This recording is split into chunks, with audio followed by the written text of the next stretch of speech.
This is the Louie Bellina Show on a Monday. It is the Louie Bellina Show presented by CC Electric, where they have free estimates and they do military and veteran discounts. That is CC Electric. And, well, it's a treat. Monday, 1 o'clock. What's Lou going to do? Probably ramble. I'm pretty good at it. But no, I'm joined inside the Charles Schwab studio, friend of the Louie Bellina Show. I just say a friend of all Aggies and small animals, too. Talking about Andrew Monaco, the voice of Aggie Athletics. How you doing, brother? I'm good, my friend. Thanks for having me. You rested up yet? You know, the process just beginning? Sure, let's go with that. I miss it. Okay, so he's not rested up yet. No. We'll go with that. No. Andrew Monaco is the voice of Aggie Athletics. He spends he works all the time, but he spends like 9.5 months where he goes to Nashville on a Tuesday, flies back home at 2 a.m. Then on Thursday, he conducts 3-4 interviews, does podcasts, flies back out Thursday afternoon to Auburn, luxurious Auburn, Alabama. He's there for 3.5, comes back home that night, and he's got interviews again on a Monday, prepping the next thing, does baseball on a Tuesday. It is the life of a voice-of guy, a play-by-play guy. Yeah. And when it becomes work, I quit, right? Because that's a 4-letter word. It's just too much. It's just too much fun. And this past year was, looking back, a blast. A blast. Not how we wanted to end. I totally get that. But Lou, as we know this in our world, there's only one winner. So that means is there 130 failures when it comes to football and all? I think it was a great season, a great build. And I'm excited about what's to come. I don't know how you approach it, and I think you gave us a great insight into it. It was a blast. But because there can only be one, I know back when I was on the beat calling games and doing stuff like that, I learned to appreciate each game, each weekend, and each moment. I learned to appreciate even a great meal because in the end there can only be one. And that reality made every game, every weekend, and not every one of them are special, but just when there were ones, they didn't fade for me. Looking back, all of them are special in their own way, right? And it's the appreciation that comes with it. And I started this a while ago, whether it was football for Anaya Smith, whether it was basketball and Quentin Jackson or Wade Taylor, and not leaving other players out, but baseball, Jay Slaviolette or Braden Montgomery. And this year for baseball, I was you know what? I'm going to appreciate every swing of Gavin Grahovac and Caden Sorrell. Because they're not going to do it here any longer. They're going to do it on another level. They're not going to do it here. And I'm not leaving. It's you appreciate a Clayton Freshcorn and what he's done all season. You missed being able to do that with a Josh Stewart. That's where the appreciation comes in, is you are watching something special. I wanted teams to kick to Anaya Smith because I couldn't wait to see what was going to happen, right? The game changer. That's what gets excited about it, because for as much as we love that they go next level, they're only going to do it in Kyle Field and Reed Arena, Olsen Field at Bluebell Park for a limited time. And I've learned to absolutely appreciate it. And it hurts when they don't get what they want.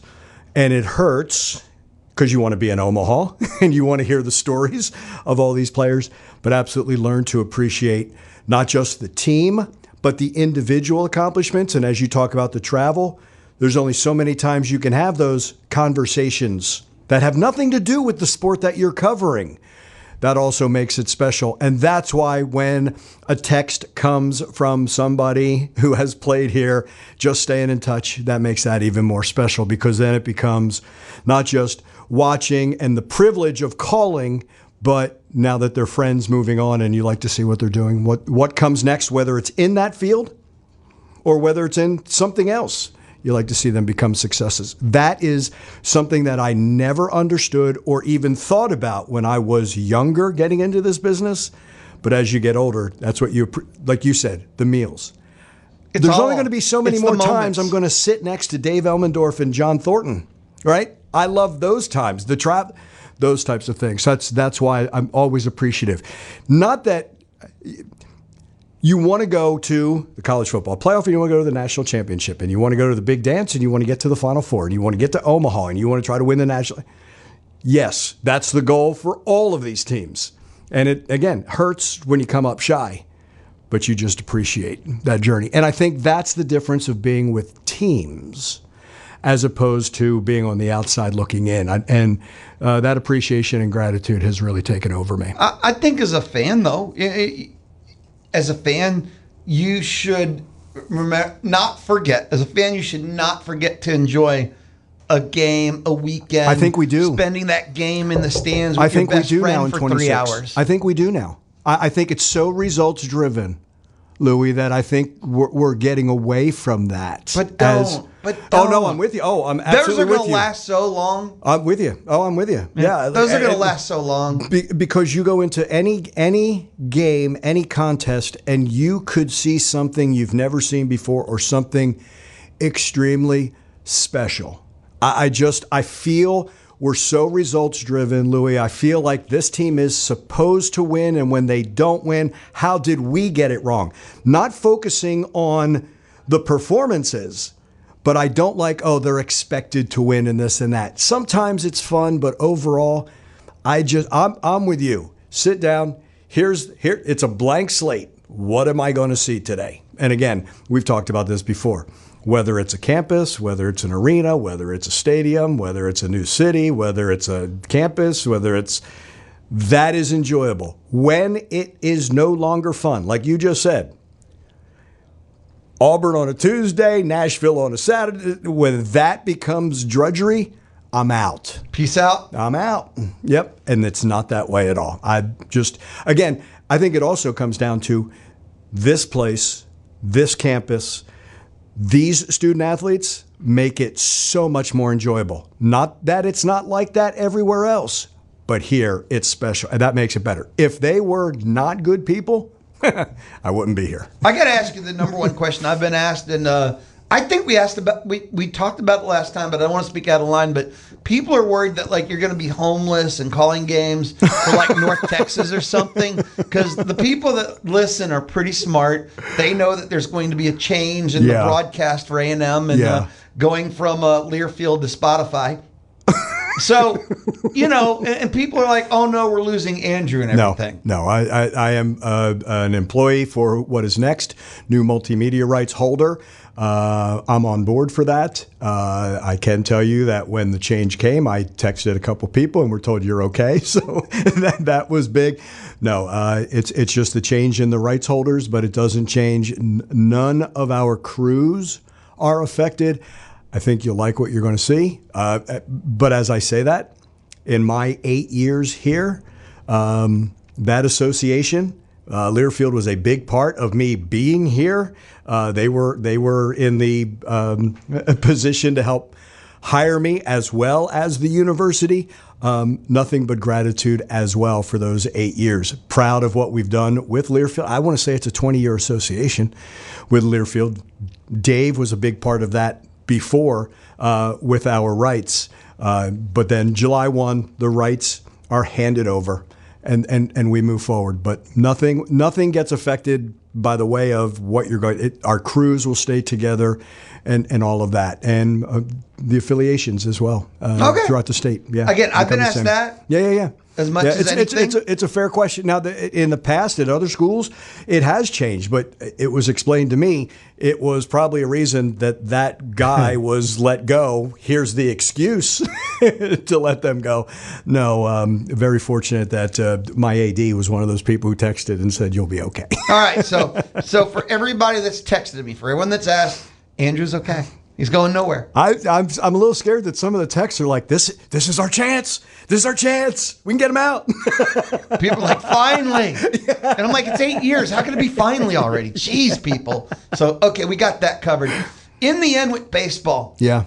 You said wish it would have ended journey. It was a fascinating watch during the year because you entered the year wondering what you had, wondering at the bounce back and all. They kind of peaked where it looked like they were maybe Omaha bound as the top 4 team. Right. Injuries kind of took them a bit at the end. Got to be fair about everything, right? Right. And the resiliency of this team losing all the Fridays, game ones of a series, I thought they were one of the more fascinating watches of the entire athletic year. I saw a lot of similarities to 22 and a lot of similarities to 24. The 22 and the running joke on the broadcast was, this is unsustainable. You can't keep winning 10-8. I remember saying that in 22 and then saying it in Omaha. And that's what I was kind of hoping. Like, oh, okay, can you do this?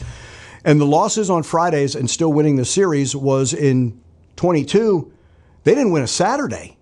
They won Friday. And they won Sunday. So they would win those series. And they also struggled, if you remember in the beginning of that.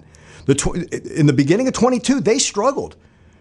There was a series where, it might have been LSU, where they didn't get the sweep. And I remember that they were mad that they didn't get the sweep. And I'm like, that's a great attitude. But then they struggled in the next couple of weekends and then hit their stride. 24, the lineup was similar. It's not 24's lineup, but it was close. It was close. So that's what was good to see. I never talked with Michael early about last year or any kind of comparison. But again, I'll give you this analogy. Remember how disappointed we were with the 8-win season under Mike Elko? And then it became 11, and it's the CFP? I feel the same way for baseball. What is being built? And then we're going to see with Bucky McMillan in basketball. Here's this first season. I think it's going to be better. And I think that's where the building comes.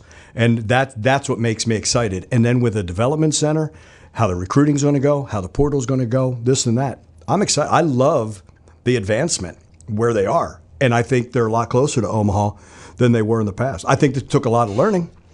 And it took, to your point, the injuries and then who's going to step up. But I think through all of that, and I'm just going to focus on Gavin and Caden, they became leaders. Not just great players. They became leaders. And you know it's harder. When you got the target on your back, when you're at the top of the scouting report, to hit 350 with 20-plus home runs, almost 80 RBIs, that says a lot about those guys. Like Michael said about Gavin, because an amazing third season, we really only got 2, right? Right. Because of the middle one. Not a whole year. But he said what you're seeing from Gavin is, usually you see this from guys who are their freshman season, their sophomore season. This is what they do at the junior. He didn't have the sophomore season. And then to do this says a ton about that. I think he is going to make an organization very happy. I think he's as complete coming out of college as you're going to see, offensively, defensively, and I think the leadership part, I don't think he gets enough credit from this past season. He saw in the first 2 years, because who was surrounding him, and he saw, okay, what's like on the outside where when you're injured, they don't, but he was around the team. And then for him, that, I don't want to say unselfishness because he wants to win, go to first base, but playing first base like a third baseman, he made the adjustment great. It made the team better. They all made it better with all those moves. I just, again, that's what I'm going to miss. I'm going to miss number 9 leading off. I'm going to miss that. And I'm going to miss 13 being right behind him and looking at a pitcher who makes a nice pitch and it's rocketed right back going, oh my gosh, here we go. This is just the start. But I've said that about players in the past that I've enjoyed. And to me, that was the fun part, to watch him grow and get to know him a little bit. He's an impressive young man. You mentioned the learning, and that was for me one of the biggest takeaways from the year was how much progress that Michael Early made from year 1 to 2. And it's funny, it's like watching a quarterback develop for a football team. Yeah. If Early were to make the same progress from 2 to 3, this team would be so scary next year. Because I think his number 1 trait is he hates to lose so much that he will himself to do whatever it takes to never lose a single game again for the rest of his life. But never jeopardize the team. Oh, but yeah, you know what I mean? Like, it's not like, but he is very good at when there is a game to win, we're going to win it. No, I totally agree with that. Now, and players can feed off of that and adopt that. Because he has, I'm going to use his phrase, unwavering confidence in his players. He's got it in himself, which you have to have, and I think the players, trust goes both ways. Mm-hmm. They trust that he's going to put them in the right position for us to win. I'm going to say this. I thought it was under the radar at the time. The Cliff Pennington hire was huge. Huge. That allows Grahovac to go to first. Hakopian's never played second, right? He was at second. You had 2 freshmen, which we really didn't worry about on that left side. Nico wasn't a third baseman. He's a shortstop, right? Playing third because of Cliff and what they did in the fall. See, it goes back to what we talk about a lot for football, but I think it's the same in baseball. In football, this time of year before camp is the work in the dark. When we all say, well, how did that freshman start as a sophomore? How did that red shirt? Why is he getting all these? It's the work you do in the dark. It's the work you do in the fall. So what the guys were telling me is, I've never played on the right side of the infield. Well, guess what? You're going to take ground balls over there, and you're going to do that, and the footwork, and the fungos, and all of that. Huge. Michael did the same thing. See, again, the analogy. Michael Early's offenses brought this team to Omaha twice. Mike Elko's defenses allowed A&M football to have the success that they had under Jimbo Fisher. They're not mutually exclusive, just because they weren't the head coaches. And that's the thing. And then Michael, the hitting guru, again, it's not a mistake that you have these guys hitting 300 plus and the power. It's not a mistake that a Jurian Wilson, again, the unwavering confidence, and you know Michael, there's not a lot of hyperbole. So when he talks about Jurian the way he talks, or the way he talks about pitchers we're going to see next year, like who's going to be the Aiden Sims of next year? That breakout guy who, Aiden was really good on a Tuesday, but we never saw this. Who's that? That's what excites me, is because that's in the pipeline. Also give him credit that Hakopian was the best guy in the portal, came here. They needed a guy like Jake Dewar, came here. You've got to see what your flaws are. And look, he's going to have to replace some really good players. You have to see what your flaws are. Go get those players, whether it's through high school or in the portal. He needs to get credit for that as well. It's like, it's easy to say, you got Chris Hakopian. Yeah. 300 other schools could have had him. Correct. Anybody could have got him. It's not like A&M. No, this is it's not like he's agency. an A&M heritage kid who was always going to come here kind of thing. Right. And then absolutely. And then how they embrace A&M. That's what is also fascinating, because I think that's key. Is you can't just come here as a gun for hire. You've got to embrace A&M. And then I'll give you an example. This past weekend, the weekend prior, regional weekend, Gavin Cash came back. Gavin did not have the season that he wanted. Gavin was probably not even the person that he is now and has learned. But Gavin, who had been at 3 other schools, says, I've never been at a place like this. He was at Texas and Texas Tech. Comes here. He's an A&M kid. We have to take a timeout. Conversation is just beginning. Look, I always got questions I could hang out for days, but he'd be bored and run away. But I could talk for days with Andrew Monaco, voice of Aggie Athletics. But if you got something, a question, a comment, or opinion, text. I'll share with them if it's good. 979-693-1150.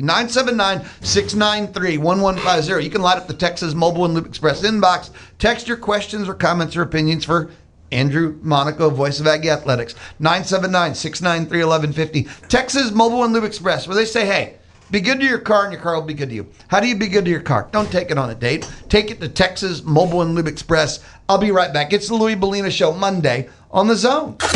Check this out. Follow The Zone on Twitter X and get score updates on your favorite A&M teams like football, basketball, baseball, softball, and soccer. Follow us on Twitter X. Are you hearing this? At Zone 1150. The Louie Bellina Show inside the Charles Schwab studio, and I'm not alone. Andrew Monaco, voice of Aggie Athletics. We check in with him throughout the year. Got to make sure he's okay. People are freaking out. Like, is he okay? Yeah. He's fine. I'm good. It's summertime. He has time. We like to check in, hang out. And Andrew, Aggie Basketball, you got to go through Bucky year one, and you get to see something kind of unprecedented, something from scratch like that. Yeah. You're a basketball guy. Yeah. Come on now. I know you love all sports. You just love the art of sport even. Yeah. But you're a basketball guy. This had to be a like a treat. It was. What I appreciated was the vision becoming the reality. Not a single player knew what was going to happen. Right? All we knew was Bucky ball, right? Oh, this is cool. But we knew the Sanford version. We knew the Mountain Brook version. Now we get to watch it play out in front of us with some hiccups in the beginning. And then to see it, it's a thing of beauty. I enjoyed it. I enjoy working with Bucky. I enjoy his staff. I enjoyed the players. Same thing. He said something I thought was really fascinating, that every single player in year one who they brought to campus signed. It's huge. That's huge. Says a lot about Texas A&M. And that's the other thing. From the moment he got here, Bucky used the word we. Even in games that he did not coach in the past, it would be, well, we lost to them last year, and he's all in. I just think he's the right guy, Louie. I just think he's the right guy, and I think we're going to see the morph of And not the style will stay the same, but it's not going to be about him. You know what I mean? Like we did it because you have to put, but to watch it, to make the tournament when it's just 68 teams in the first year, to finish where they did in the conference when the expectations were low. We'll talk about that in a little bit. Preseason polls have to go because they're terrible. They have been so wrong, it's not even funny. Okay, so let's get to... And let's be a little more specific. The media ones. Wrong. Okay, wrong. You mean all of them? Yeah, all of that. Because they don't look ahead. They all look behind. Who was the preseason number one in baseball? This year? LSU. Oh, yeah. They didn't even sniff the tournament. No, Jay Johnson's making excuses. They take 16 teams out of the SEC, and LSU didn't even qualify. Yes, you are correct, sir. Basketball, where was A&M? 13. Again, because you don't know. But there's never any foresight. It's always looking back. Like, how do you make Auburn that high with a brand new a head coach who hasn't coached anywhere as a head coach? Football, the same thing. You are 100% correct. And then what happens is when you're high in the preseason, name a sport, any sport, it's hard for them to drop until it becomes painfully obvious.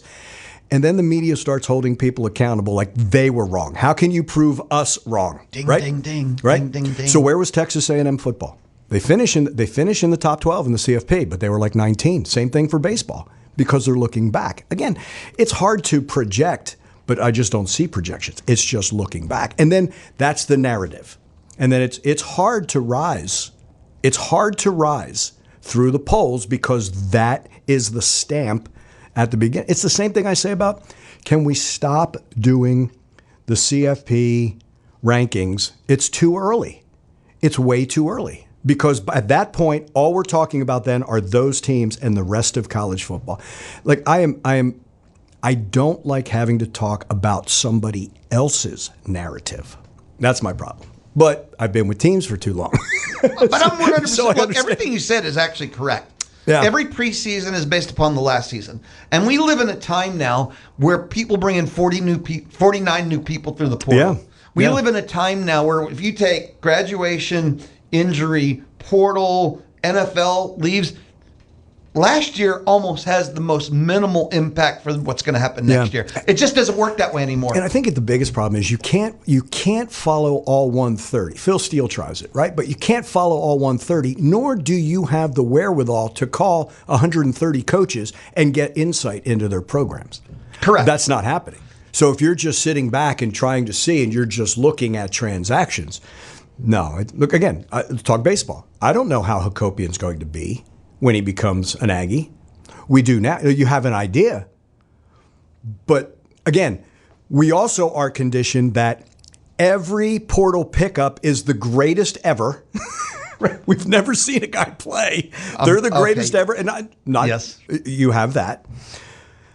That to me is, again, speaking to somebody else's narrative, goes back to what we talked about before as a fan, to enjoy it. And when a team is terrible, but they're preseason number one, do you get credit for beating the preseason number one, or do you get no credit because they're terrible? Oh, it's no. I'm sorry. That's my world. I think it's always the negative. I think it's always the negative. Yeah. Oh, you didn't beat any. How many times do we hear that? Well, they didn't beat anybody. How many times football? Oh, they're on upset alert. They're on upset alert and cleared out Tiger Stadium. Okay, you guys were wrong. They're on upset alert. They did the same thing at Missouri. Again, how do you look at it? How do you look at it? Because for me, if you beat the number one team and they're 0-5, you didn't beat the number one team. But you've got to get some credit for it, though. You got to get some credit, right? I've always been a no guy. The team I know that might be hardcore, but I think it's done negatively. I think it's done negatively by, and that's one more rant. Sure. Right? Hey, you have a microphone. Use it. I'm tired of. Yeah, I've heard you have before. Everybody coming out and saying, okay, this is going to be the regional field, or this is going to be the field of 68. Joe Lunardi, right? They have no idea what a committee is going to do. They have no idea what a committee is going to do. And that's part of my problem with the committees is there's no transparency. So baseball this year got mad at teams that were canceling midweeks because a win dropped your RPI and a loss dropped your RPI. So if you're a school and RPI is a big thing in baseball, rock in a hard place. I'm doing what's best for my team. NCAA can say whatever they want. The head of baseball can say whatever he wants. But until baseball says, okay, give us what we're looking at for the committee, then there's got to be more transparency. I would have no problem with committees saying to teams, you're in. Nope, you need to do some work. Now, you can't change your schedule at the end, but Kentucky got in. Kentucky, they canceled that Tuesday game because a win would have dropped their RPI. Now, if I'm Nick Mangione, right? I need to save my job. I can't go to Mitch Barnhart, I know they're getting a new AD, and say, hey, you know what? I played that midweek. Yeah, but it wasn't enough. You didn't get in the field. You weren't in the 64. Yeah, but I played by the NCAA's rules. No, guess what? You're fired. That's what gets me. And it's to me, I think the committee, I wish they could be more transparent, but we all speak to a narrative of here's the field of 64. Yeah, but you're wrong. It's not even close. I get the projection, but we treat it like it's gospel. Yes. And we reference it, we talk about it, we compare it to it. If you look at Lenardi, I'll use him as an example, or go anybody that you like for bowl Kendall games. Rogers, D1 baseball is the Lenardi for college baseball. Yeah, it's same thing with the bowl projections and all that. They don't know what they are doing inside that committee. They give us an idea, but we treat it as gospel. Same thing. We're talking about the field of 68 in late January. It's too early. February conferences, basketball, there's 8 games that you have to play and a tournament. I just get tired that that's all we focus on then is just there. To me, everything is too soon, and then it just dominates the topic, and we forget that there are some other great stories out there. Like, all we're talking about is we're not talking about Miami of Ohio's great season. Should they be in the tournament? No. Can we appreciate the season that Miami of Ohio is having in basketball? And again, I don't think we as fans or the way the media is set up that we appreciate enough what is going on. That it's got to be the winner is the only successful team, all of that. I again, fortunate that I've been around teams, and I think it makes it a lot easier. A ranting Andrew Monaco I was ranting on a Monday. there. I was ranting. No, it's a new look. It's a new look for you. I like it.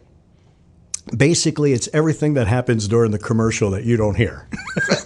There's a lot of truth to that. There is a lot of truth to that. We'll be right back. He needs some water. I don't know. We can I'm see going if to we have have another sip of stronger coffee stuff in just the see if I kitchen. can go higher. We'll see if we have stronger stuff in the kitchen. It's the Louie Bellina Show presented by CC Electric. They do residential, commercial, and industrial services. That is CC Electric. It's the Louie Bellina Show. On the Zone. Bryan College Station's home for champions with March Madness, the Super Bowl, and the College World Series.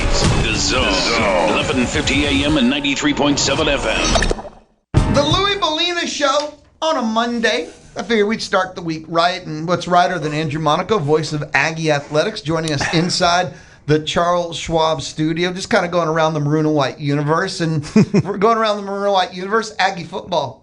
I'm excited. It's weird. We're in that little tweener state. SEC Media Days officially starts the new year in my world. Yeah. And, it's died down, which I love Mike Elko having the quietest Aggie football springs in the history of me watching Aggie football, covering Aggie football, talking about Aggie football. It tells me they're just working. And I love everything about it. Bingo. There's no 142 in a parking lot. Georgia football. And there's no, there's no court judges needed to rule that players illegally betting on their own teams are now eligible. Texas Tech. It just, Aggie football is. By the way, where'd the injunction come from? Because we saw Bediako in basketball got the injunction from the Alabama judge, right? Same thing. I mean, no. Texas Tech didn't go to Alabama, but they have a Lubbock Circuit Court judge ruled. Here we go. And here's another element of the story, if I'm not mistaken. I've been mistaken before, but the first Lubbock judge reclused himself from it because he knew it was wrong. Right. So this is the second judge, if I remember right. Now we're going shopping. Yeah. And they just found a judge who was just like, whatever, I'm in. Absolutely. Now, here's where the leadership has to come in. Whether it's from the NCAA, whether it's from the Big 12, Same way with Bediako. It had to come from the top of the SEC and say this is right or wrong. If you want to lead in what's about to come in NCAA, you've got to lead, and you have to be unpopular sometimes with one of your schools. What can they do? Like I don't know what the. I wonder if the commissioner. Right? I mean, I understand that it is in the courts, but does the commissioner come out? Does Brett Yormark come out and say he's not playing, or he is playing? One or the other. But can a commissioner of a conference overrule it's a great the question. legal system? It's a great question. Or just go to the next state of appeal? Or does the school president say you can't? That's different. That's different. And that's the thing. Going forward, you broke our honor code, you're expelled. There's something to that. And then they're going to sue the university, saying that you're, the same argument of you've permanently impaired his future earnings. So the head coach at Alabama for baseball gets fired for betting, and he didn't put the bets on. He called a guy to bet, but Sorsby gets to play. And he did tens of thousands of. I mean, he needs help, not enabling. They're enabling him. It's a great point. Again, I don't know. Okay, so is this because Cody Campbell wants Texas Tech to win? No, I don't know. Okay, I can't say not right. I don't know. You know what this is? Because we've seen this thing so many times now in getting players eligible, even though it has never been about gambling. Yeah. It's just how the system goes now. Yeah. You just sue in a local court with a local judge. Right. And I believe this court's a U of H alum, but it's still a local court with a judge there, right? It's how the game gets played. Yeah, again, it's dirty. It is. It's the Wild West, and again, until that gets figured out. Back to Aggie football. Oh yeah. Oh, sorry. I'm about excited. That one. I'm excited, and I think there's a reason why you hear a lot of people talk about how Mike Elko was built for 26 football, 2026 athletics, the front office recruiting. How do you handle social media? How do you handle recruiting? How do you handle he's built for this. This is why he's also the right guy here. And again, do it quietly. You're right. The work is being done. You don't have to pound your chest and say, look at me. You know when we're going to look and see? September 5th. And then the 12th. Then the 19th. Then the 26th. That's what it's about. Can you put the best team? Now, expectations change. You're a CFP team. You have to play like it every week. That's the change. And bring in the right people. I'm excited because everybody who comes back on this roster, if you look at who they lost, and I understand that, and I want 10 draft picks every year, and I want 15 players to sign every year. That tells me you have talent. As much as we're going to miss those players, think about everybody returning. That's all they know how to prepare. The Le'Veon Mosses and the Casey Concepciones and the Trey Zunes, those positions. Okay, how do I get to the NFL? Let me look and see how Chase Basantis did it. Let me look. That's what excites me. Because to me, your legacy doesn't end on the last snap or the last shot or the last pitch. Your legacy ends, who did you hand it to? So who is Le'Veon Moss handing it to? Is it Jamarian Morrow? Is it Tiger Ryden? If you're a linebacker, you've been in that linebacker room. Okay, who did I get to watch play linebacker every single snap? He's not here any longer, but that's the difference. That's how you prepare. That now gets into culture. You can use it as a slogan. You can use it as a billboard. T-shirt, banner, whatever. Or you can live it. And I think that's the difference. I think it's hard because the 8-win season you had to eliminate what you had to eliminate. There were still distractions in the program, right? And that was the difference between last year and this year. When you talk to the players, we got rid of those players. Nothing wrong. There's a place to play. It can't be here. It can be somewhere else. It can't be here. That's same thing about portal. You want to come in? Here's the checklist. Bing, bing, bing, bing, bing. Up, one box is unchecked. Nope, you can't be here. It's got to be all of them. The thing about living it, and this is what I go back and forth, something I'm exploring in my own head as I'm working through the offseason, right? Two new coordinators for Coach Elko. I would say for the average program, that's a place of concern. I'm going to be fair. But with Elko, the promoting from within is the consistency. He knows them. I think 2 years now, SEC, 2 years head coach with this, all of this, is refining his focus, refining his wants. Mm-hmm. I think he knew exactly what he was doing with them. And they're from within, so the system, the process. I don't know why. I feel like this was probably brilliant on his part, as opposed to the concern that a normal program should have. And you have. I don't think you'd have trouble hiring people here. No, I don't. I don't think he did this because he had no choice. But do you change all the terminology and make Marcel in the offense new terminology? You could be running the same thing, but usually the terminology changes because few offensive coordinators are going to say, "Yeah, we're going to do the same thing." You might take some of those things and talk about it, but really it's you. So hiring from within, it's a change, but it will probably be consistent in a way. You know what I mean? Because you've worked. It should be same DNA, right? Same DNA, right. Again, it's along the same lines of. I use Rich Rodriguez a lot. Like you go from West Virginia to Michigan, because we're gonna run the spread now at Michigan. Can't snap your fingers and do that because it's different. It's a completely different system. When you're 3 yards in a cloud of dust, then you're going to the spread. Offensive line has to change. Your skill players have to change. You can't do it overnight, right? Same thing possibly. Now he would hire an offensive coordinator who would be on the same page, but it wouldn't be the same as what we're doing. So I actually like that consistency. I really do. And again, it's going to come down to performance. You get that. But yeah, is it a cause of concern? Of course, it's going to be that way. It's always. It's along the lines of old coaches used to tell me when you're on the back bench for basketball. This seat's a lot hotter than the one you're in. It's a lot hotter. And then when you do that, but I just think the familiarity, I think, is going to be very big. And I don't know if you want to change everything for Marcel Reed at this time of his career. I just don't. And again, the arc of him, I say this a lot. If he's a stock, I'd still buy him because I don't think he's topped out. The arc of his career, third year starting, is the final form. It should be, if he just makes the same, kind of like I said, Michael, if he makes the same progress he did from last offseason to last year, and then this offseason the next. Yeah. I don't want to get too careful, but he's not All-American. I'm with you. He is one of the best quarterbacks in the country if he makes the same progress. Because you don't just stop. As much as you hate how the season ended, I like that there's a little bit of a chip on their shoulder. I like that. I like talented with a chip. Hey, we didn't get it. We got it done for some of November, but not all of November, and certainly not in December. You're going to work harder? Not let that happen again? Because, again, in the first year, they didn't do it in November. So last year was finish. They almost finished. More finish than the year before, but still incomplete.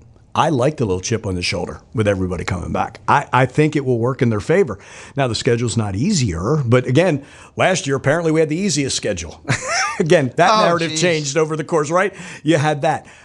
But I think it's when you have a chance to get a taste of success and you leave it short, what do? I think they've got the right people to say, we're not going to do that again this year. That's just my feeling, but that's what I think is being built there. I really do. Everything's being done right. And one thing I love about Elko, I see him as a builder. I don't see him. He said it, what is his opening press conference? There's no elevator to the top. He said something along those lines. Gotta take the stairs. And everything he's done since, I think, reflects that. Mm-hmm. And that's why, for me personally, it's why I have the ultimate faith in him. Yeah. Every step of the way. Yeah. Is that anyone that believes that and everything he's done since reflects that, so it's not just words, is someone who will win, who will succeed.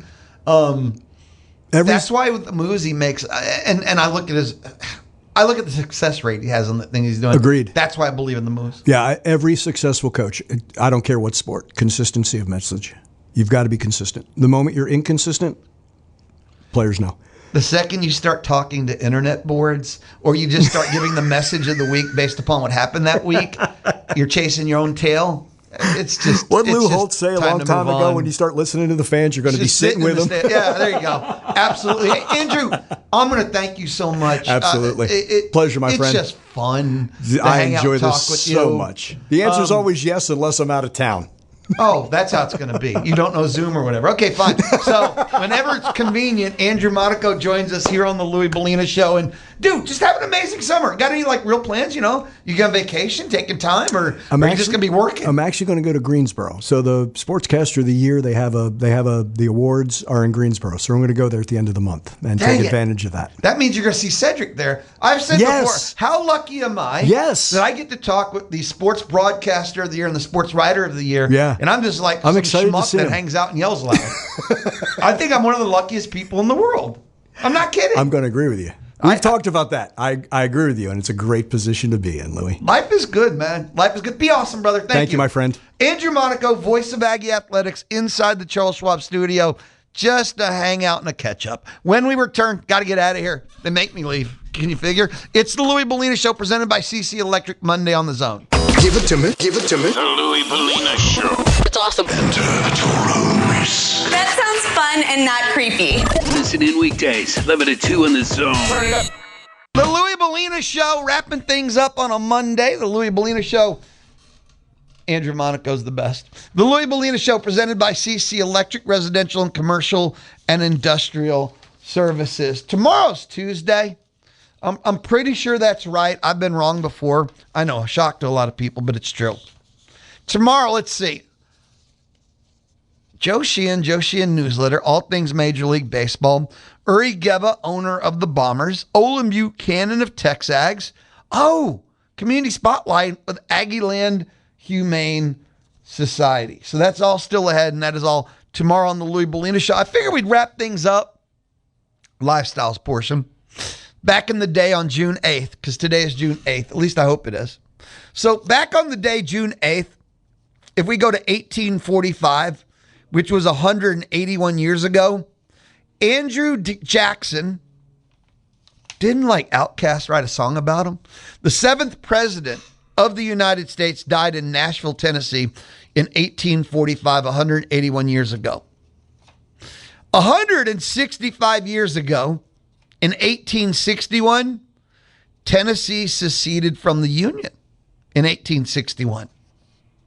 So on this day, June 8th, in 1968, 58 years ago, James Earl Ray, he was wanted for the assassination of Dr. Martin Luther King Jr., was captured and arrested in London. He ended up serving 30 years of his 100-year sentence before dying in prison at the age 70. Back in the day, 1969, and that's 57 years ago, Brian Jones was fired from the Rolling Stones. Why? He couldn't get along with other members of the band. Tragic end. Brian Jones was found dead in a swimming pool less than a month later. In 1982, June 8th, 1982, that's 44 years ago, Baseball Hall of Famer Leroy Satchel Paige died at age 75. If we go to 1988, June 8th, 1988, 28 years ago, the National Rifle Association elected Charlton Heston as its president, El Presidente. In the year 2004, June 8th, 2004, 22 years ago, Velvet Revolver released their debut album, Contraband. Saw them in concert. Yes, I did. Saw Velvet Revolver in concert. I got to go. We're done. Hope you enjoyed our Super Regional College World Series with Mitch Lott of The Athletic. He joined me on the D4 Land Services hotline. Cannot thank Andrew Monaco enough, the voice of Aggie Athletics. Spent the hour with us here inside the Charles Schwab studio. Summer is a time to hang out with friends. Summer is time to catch up. Summer is the time for winning. And tomorrow, because I think I screwed it up today, I have tickets to Hawaiian Falls and Splashway, on top of everything else I said. Summer, we're just going to chill. We're going to hang out. We're going to talk Aggie football, SEC football, and more. I hope that works for you. In summers, I won't be here on Fridays. Hope you enjoyed Caleb. He takes every Friday in June.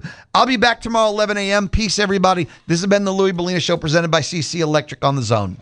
You can hear the Paul Feinbaum Show weekdays 2 to 4 here on the Zone. Presented by Polaris Fun Center. Paul Feinbaum is SEC Country, and Aggieland is SEC Country too. Join Paul weekdays 2 to 4 here on the Zone. Polaris Fun Center sells and service Polaris ATVs, Rangers, Razors, Global Electric Cars, Brutus, and the Polaris Slingshot. Polaris Fun Center, where they sell and service fun, not tractors. The voice of the SEC. And you can hear Paul Feinbaum weekdays 2 to 4 here on the Zone.